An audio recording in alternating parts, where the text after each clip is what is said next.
What's up, everybody? I wanted to give you guys a quick message today because something really hit me, something that I had to share with you guys, something that made me realize, look, you're getting away from your principles.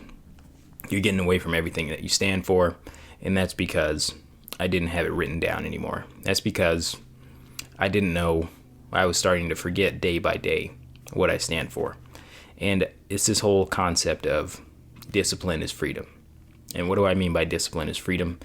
In today's day and age, we've got a lot of people, you could call them snowflakes. I don't prefer that term. People that they want freedom.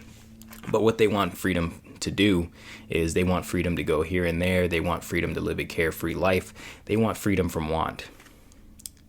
In my opinion, freedom from want, if you look at psychology, if you look at the way the brain works, freedom from want doesn't truly exist.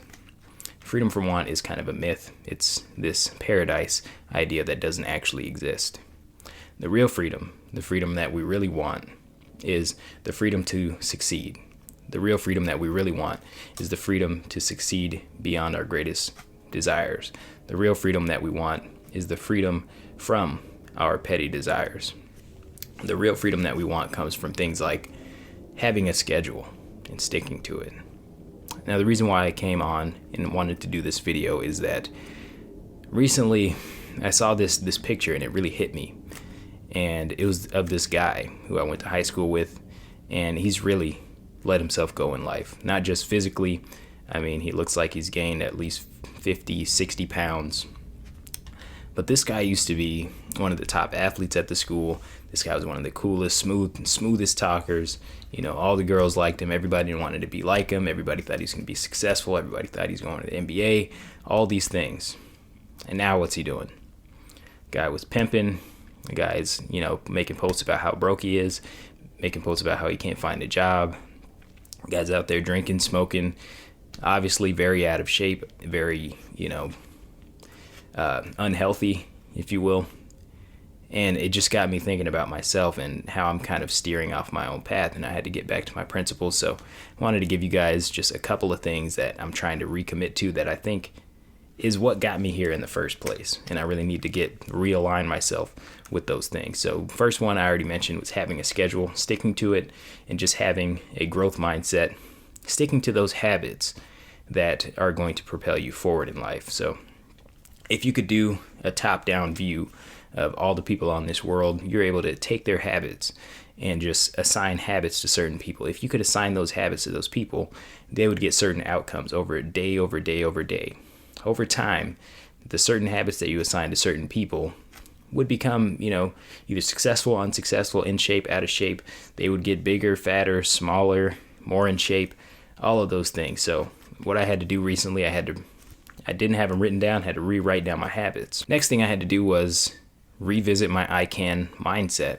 And the I can mindset is much better, in my opinion, than the I can't mindset, than the I need a handout mindset, than all of those other things. Because whether or not you feel like you do need help, or whether or not it would help you out, in the long run, it's the habits, it's the mindset, it's the drive, it's the killer instinct that's going to get us to success. And that has gotten me from the point where 2 years ago, I was negative $90,000 in debt. And now I'm closing in on $80,000 of net worth, which we'll have a net worth update coming for you guys pretty soon here. Got 4 more for you here.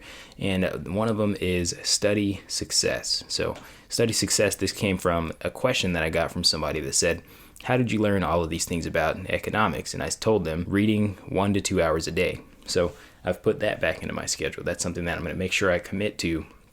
1 to 2 hours a day of reading. It doesn't matter what the field is. If you're growing your knowledge base, you're growing your skills every day, you're naturally going to grow your income if those things are actually useful to making you income. So one of the things that people give you guys a quick preview of one of my future videos. One thing that people don't understand is that this wealth gap, which is it's a little bit more fallacious than what is purported to be, but the wealth gap is not necessarily across genders. It's not the biggest across races. It's not the biggest across anything other than professions and age. We can't choose our age, but we can choose our profession, and we can choose how good we are at our profession. So going back to the I can mindset, trying to improve your skills every day, day in and day out. So another preview of a video that I'm planning is that when you tax people based on their income, you're typically taxing the older generation more so than you're taxing across the racial disparity, or more so than you're taxing across the gender disparity or the business owners versus this or that. Typically, it takes you, if you actually look at statistics of who's in the bottom of income earners, it's typically unskilled workers and younger people. And those people, if you look at the bottom quintile, take it out 10 years and trace those same people, most of them aren't still in that bottom quintile. So anyways, I won't give away too much of the video, but you'll have to stay tuned for that. Subscribe if you haven't already. So third to last one is control your circle. What you let into your mind will be expressed outwardly through your actions. So I think it's very important who you are allowing into your mind, what media, what people, what you're allowing to actually stick with you, because that's what you're going to express. That's how you're going to act out your life. And the last two are write down your principles. I have my principles written right next to my bed, so I read them every night. And the last thing, of course, with all of these things, all of these principles applied, is watch the magic happen. So the magic's not going to happen overnight, but it is going to happen. So I'll see you guys in the winner circle, and I'll see you in the next video.